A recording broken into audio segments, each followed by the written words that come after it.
Are you in that limbo space of whether or not you should keep dating someone or not? Right? Maybe you like them a lot, but then there's some things that are a little questionable to you, and you're kind of just like stuck in the middle. Or maybe you end up in this position oftentimes when you're choosing to date someone and you struggle knowing if you're making the right call or not. Well, I'm gonna tell you right now, the one question that you need to ask yourself that will give you instant clarity on whether you should continue to invest in this person or not. This question is also going to be great if you're already in a committed relationship and you're second guessing things. Maybe things been off for a little while and you just don't know, you're not sure whether you should continue to go down this road with them, right? It'll help for both. But before we get to the question, I just want to say this. It's so important to understand that a lot of the reasons we overlook red flags or we don't, fully address them or stop things until we're clear on those red flags and we move forward anyways, it's because when you're in the situation, right, and you're in your own skin and you have those desires and those cravings and that, goal and you really would love to have that person in your life and it's such a big ticket item that matters a lot to you, right? We get more focused on all the great qualities of a person, right? All the amazing things this person has that you want to have in your life in a companion. We get so locked into the chemistry, how organic and just natural it feels with this person, right? It's like breathing air to a degree. And you don't want to ever lose something like that, right? It doesn't come along every day, right? Or for the amazing way that person makes you feel. We get so convicted in and we can almost smell it, right? We're so close. It's right there. That organic, that chemistry, that connection I've been looking for. Oh, it feels so great in so many ways. And I want to have it so bad that we put our desires and we put that, the thing we have a passion for in our relationship we're passionate about having ahead of a lot of other things. And so it causes us to put those goggles on that starts to make sense out of the red flags in some degree, right? It starts telling us, is it that bad? I can kind of work with it. Or we sit in a space of limbo and we just keep treading along, not fully confident in the situation, but wanting to reap the benefits, all the upside, right? We stay or we look past the red flags for all the potential upside, all the benefits, because the benefits seemingly heavily outweigh the red flags, or they outweigh them enough to where you're okay with considering along in the journey and continuing to evaluate as you go. But the truth is, if you're already having an internal debate on whether someone's right for you or not, it means you see problems. Something is off, right? So instead of letting your emotions lead the decision in the situation and let your emotions walk you through the contemplation and finally making a call, ask yourself this question. Would I be okay with my daughter or son dating this person, right? As a parent, right? Or if you don't have kids, would I be okay with my little brother or little sister dating this person? Don't have siblings, my little cousin, right? Someone that is dear to your heart, close to you, matters a lot to you, and you want nothing but the best for. Step outside of yourself and put them in your shoes. And now ask yourself, would I be okay or comfortable with them dating the person I'm seeing, right? Or if you're in a committed relationship already, would I be okay with them being with this person? Because that's even more committed, right? The dating stage is more easily avoidable if it's not right. But if they're committed to them, oh gosh, does that give you more anxiety or not? So if you felt something, as I was saying, that question is the one you should be asking yourself. It's telling you a lot, right? And why is it telling you a lot? Because we have a much easier time seeing with clarity what's good for someone when it's not ourselves. Because you can look at studies that will show people will notoriously always do more for the people they love than they ever will for themselves. And that's because we always think I'll be good, or, I can get to me, but I got to make sure they're good. Because the people in our lives, It's everything to us getting to have that companionship, that tribal experience we want to have, having support, right? Having people to love on and people to love on us and all the things to where we're not doing life alone. So we put a lot of significance on making sure those that are dear to us and we care for a lot are taken care of. Here's the other piece. We live in our own skin, right? So we experience the world from our own desires and cravings and all the things and the pains and the pleasures and all that, right? But we can't really see ourselves the same way, right? To care for ourselves in certain lights because we're in this vessel looking outward, but we can see the pain and anguish on someone we love. We can see someone that matters a lot to us going through a really hurtful situation and it upsets us, makes us angry. We want to go fight somebody for them. We want to go, protect them and all these things. So whenever you're thinking of someone you care for, it's much easier to see with clarity whether something is good or not for them, right? But even furthermore, when it comes to a child of yours, that it's woven into you to want to be protective of them, then now you go to a different level. When it's someone that you're in a position to look out for, right? Even if it is that little brother or little sister, it takes on even more of a significance. So if your knee-jerk reaction to that question being asked, if the thing you felt was an instant no, then you already have your answer. You need to, I don't care what's going on, how much you like this person, this guy, this woman, how great they could be. You have to stop things immediately because it's not making sense. If anything, color in this blank space on why it doesn't make sense. Give yourself the technical clarity so you can match it with your emotional clarity and walk away. But maybe you don't feel that instant no, and that's all right. But if you feel hesitant, it's not an instant no, but you're like, I'm not sure, I have to think through it, right?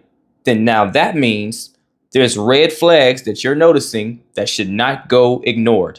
If anything, your mental track, your focus should switch from continuing to want to date this person and see where things just go, right? Or continue along in the relationship and just seeing if it gets better. And it should be focusing directly on the red flags and addressing them. Every minute you spend now at this point should be about addressing the issues at hand. Because until those issues are resolved or have a plan to resolve them and the progress can be made, the momentum be picked up to see that you get there, then now you're just building on top of concern. You're building a glass house because the trust foundation, the reassurance is not truly there the way you need it to be so that this has the chance to either turn into a healthy relationship or to where it can go from where it's seemingly going now and turn into a healthy relationship from where you are if you're already in a committed situation, right? Because whenever you continue to ignore the red flags, this is the way people wind up getting hurt. And you look up and you look back and you say, I can't believe I let myself go through that and all these things, start kicking yourself. And you say, I knew I shouldn't have, overlooked that situation whenever they said that thing or they did that questionable thing. That was my first sign. I should have trusted my gut. You do all those things to yourself. But by that point, the damage is done. You're going through the heartache. You're going through the pain. You're going through the withdrawal of having them in your life, right? Having to detach yourself.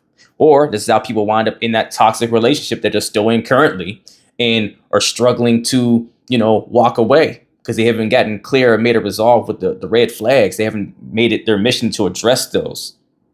And the whole point in getting to the addressing yesterday is so that while you're addressing these red flags, right, you're either able to come to a conclusion, an actual game plan to bring resolve, or you're not. And if you're not, then now you have to start talking about the exit strategy, right? Sorry, my words get all tongue tied. But exit strategy. How are you going to leave, right? Or if you're dating them, how are you going to break it off just right now? What needs to be said, what kind of conversation, right? But there's an order of events. It gives you structure and it gives you clarity and efficiency as to what you need to do instead of sitting in the limbo space. And the reason asking yourself this question is so transformational for your decision abilities, right, in this situation to make the right call for yourself is whenever things are in question towards what's good for a person you really love, like that your child or your young sibling or whoever, we tend to stop making excuses for bad behavior, right? If we notice red flag things, we don't let it off the hook anymore. We don't say, oh, that's okay, because we know the ramifications of letting that go by. It's almost like saying, I saw that he or she was just really toxic for them. And I just let them go anyways. I didn't say anything. I didn't do anything about it, right? We would never allow that when it comes to someone that we want to protect with everything in us. We stop settling for potential whenever it's someone that matters to us a lot, right? Whenever it's our children, someone we love deeply, we're not going to settle for, oh, hey, pick this man or this woman because they have a lot of potential. We want to make sure that they're safe in this choice with this person, right? So you stop giving excuses to those things. I always stress it to my clients. We do not date potential.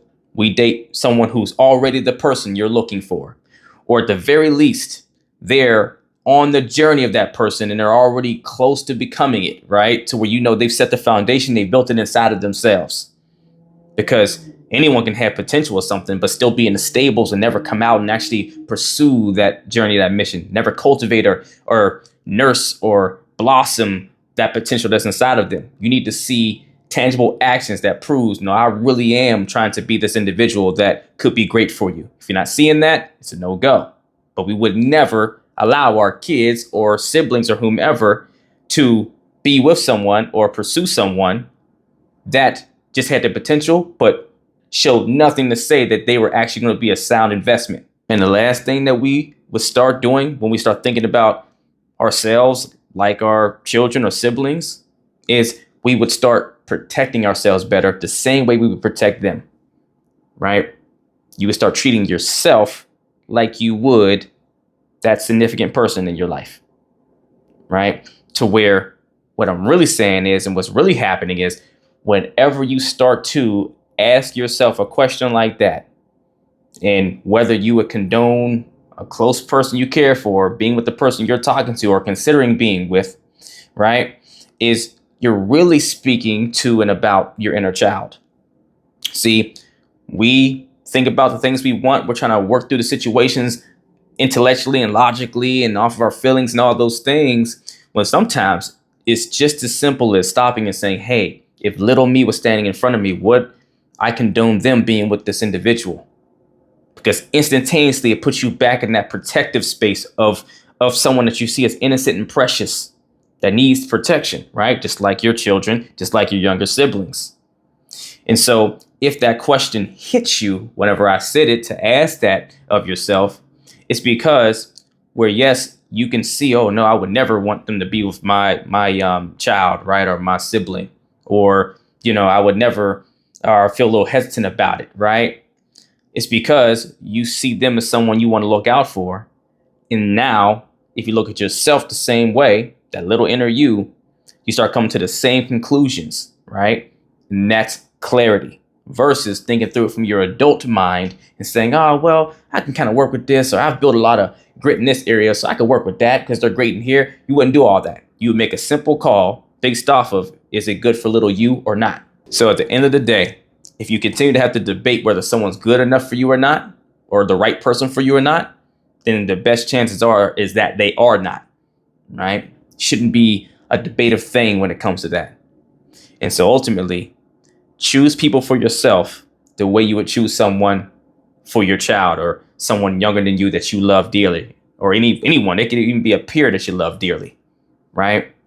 Choose your partners in the way you would choose for someone else. If you had to say, I feel confident that I brought someone that was great to invest into for you, right? And I set you up for success by putting you with this person. If you can't say that about the person you're considering investing into, then why would you ever do it to yourself if you wouldn't put them in front of someone that you care about? I hope you're caring about yourself as much as you are the ones that you love around you, right? So if you need help with your clarity, working through the smoke and the fog as to whether the person you're considering investing into is best and right for you, or the person you're already in a relationship with is worth continuing down that journey and that road, or letting it go is better for you, email or DM me the word coaching, and we will get to work as long as you're truly ready to put that work in. If you're not ready for one-on-one coaching, don't have the time, space, or resources, email or DM me the word revival to join my Relationship Revival Hub community, where you can learn the same things I teach my clients one-on-one at your own pace, on your own time. Either way, do something to get in the race. Let's get it.